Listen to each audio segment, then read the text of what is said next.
भारत का इतिहास बदल गया था। इसे बदल जाना ही कह सकते हैं, क्योंकि पहले धारणा कुछ और थी और इसके बाद कुछ और हो गई। एक तरीके से बदलाव आया था बहुत बड़ा, और उस समय था हड़प्पा की खुदाई का। हड़प्पा की खुदाई इतिहास का एक बहुत ही संजीदा चैप्टर है। संजीदा इसलिए है कि इसमें फैक्ट बहुत हैं, और जितने ज़्यादा फैक्ट हैं उतने ही ज़्यादा क्वेश्चन बनते हैं। कुछ उंगलियां उठाते हैं और कुछ हमें नई दिशा की तरफ इशारा करते हैं।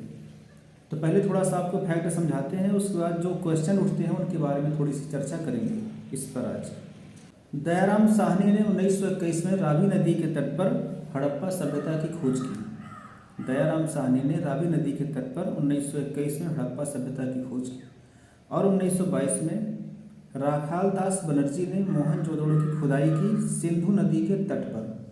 इन सभी को सिंधु घाटी सभ्यता के अंतर्गत ही माना जाता है। उस समय एएसआई के प्रमुख थे सर जॉन मार्शल। उन्होंने इसकी घोषणा किया था लंदन की एक पत्रिका के माध्यम से।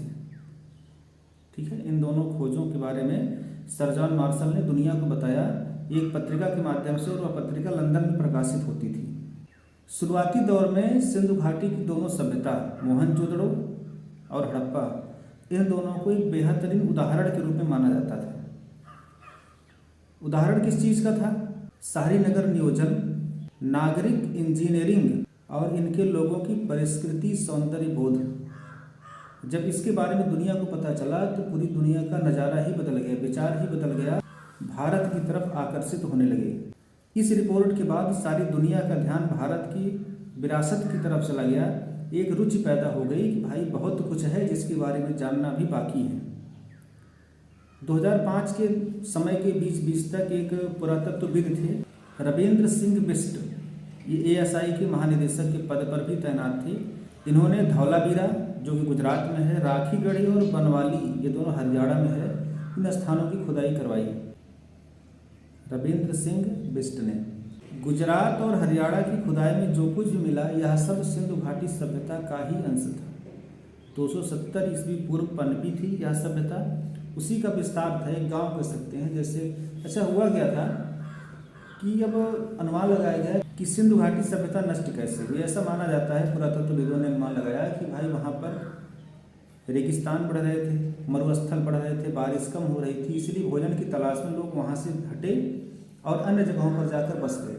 अब अन्य जगहें जैसे सिंधु घाटी थी एकदम पाकिस्तान और हिंदुस्तान के बीच में पड़ता है ना, बॉर्डर पर सिंधु नदी के किनारे वाला हिस्सा होता है।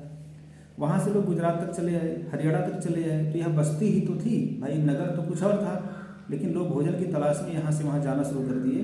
तो मुख्य कारण तो यही था। सिंधु घाटी सभ्यता की खोज के पहले तक भारत के बारे में अंग्रेजों की राय बहुत अच्छी नहीं थी। हमारी विरासत और हमारी संस्कृति के बारे में अच्छी रुचि नहीं रखते थे, अच्छी राय नहीं थी। उनका मानना था कि भारतीय सभ्यता 1200 से 1500 वर्ष पूर्व पुरानी है, नवीनतम सभ्यता है। इससे पुरानी सभ्यताएं तो मेसोपोटामिया में निकली थी, मिस्र की सभ्यता भारत की सभ्यता से पुरानी वे समझते थे। लेकिन जब ये खोज हो गई, जब ये खुदाई होने के बाद राय बदल गई, पता चला कि यह सभ्यता तो 3000 वर्ष से भी ज़्यादा पुरानी है, तब एक लगाव पैदा हुआ।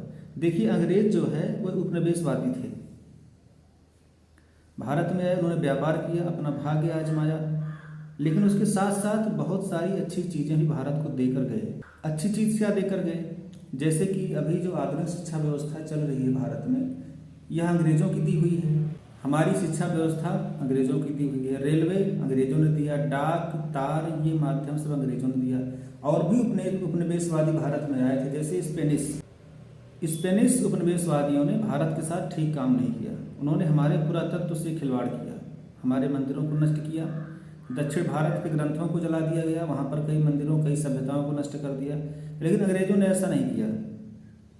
उन्होंने हमें कम से कम इतना प्रशिक्षित किया कि हम अपनी सभ्यताओं के बारे में जान सकें, रुचि रख सकें। एक प्रशिक्षण दिया हमको। सेना के इंजीनियर थे सर कार्निघम अलेक्जेंडर, है ना, उन्होंने एएसआई की स्थापना करी थी। खोजों का सिलसिला तो अंग्रेजों ने ही शुरू किया और हमको देकर गए, और आज हम यहाँ तक पहुँच गए कि हमें अपने पुराने इतिहास के बारे में पता चल सका। अलेक्जेंडर कार्नेघम ने एएसआई की स्थापना करी थी। सांची और सारनाथ की खुदाई भी वो करवाए थे बनारस में, इस बात को ध्यान रखिएगा। ठीक है, तो चलो ठीक है, नुकसान तो हुआ ही था। अंग्रेजों का आना भारत में किसी भी दृष्टि से हितकर नहीं था, लेकिन तब भी कुछ चीज़ें हैं जो पॉजिटिव मिली हैं हमें उनसे। फिलहाल अगर वो ना होते तब भी हमारे पास वो होता, इस बात से इनकार नहीं किया जा सकता। भाई संसाधन तो हमारे ही है ना, सिर्फ बुद्धि ही तो उनकी थी, ना होते तो बुद्धि भी प्रयोग कर लेते हम।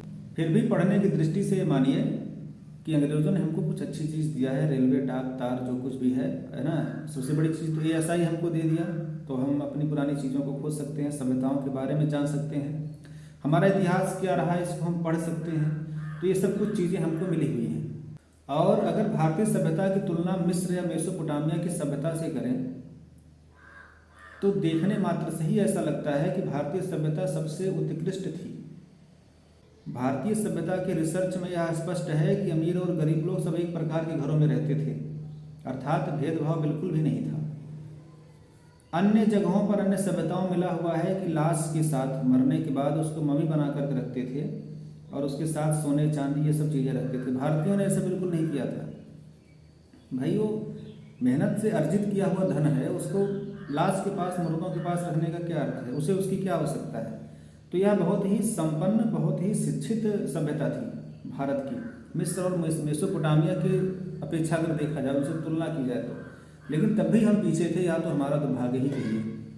और पीछे भी इसलिए थे क्योंकि इसके बारे में किसी को पता नहीं था। वो तो हड़प्पा सभ्यता खुदाई होने के बाद ही राय बदल गई। अब आवश्यकता भी है ऐसे स्थान जहाँ पर खुदाई की गई है या जो ASI के माध्यम से चिन्हित किए गए हैं खुदाई करने के लिए, उन स्थानों का रख रखाव प्रशासन को करना चाहिए। लेकिन ऐसा अक्सर होता है कि प्रशासन कार्रवाई नहीं कर पाता, क्योंकि ये जो स्थान है ये घनी आबादी वाले एरिया में होते हैं, ना तो ये लोगों को यहाँ से विस्थापित कर सकते हैं, अपना उन स्थानों को हटा सकते हैं। तो उतना ही रिसर्च संभव है जितना हो सकता है, लेकिन इनकी पवित्रता को भंग करना, इनके चिन्हों को नुकसान पहुंचाना, यह तो एक अपराध की श्रेणी में आता है। और यह अपराध तब तक नहीं बंद हो सकता जब तक कि आज की युवा पीढ़ी अर्थात कि छात्र वर्ग इन चीज़ों के बारे में रुचि नहीं रखेगा।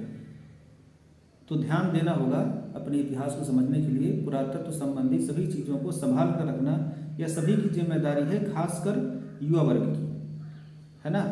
जब तक आज के युवा वर्ग प्राचीन विरासत की सराहना करना नहीं सीखेंगे, तब तक यह संभव नहीं है उसे किसी भी तरीके से सुरक्षित रखा जा सके।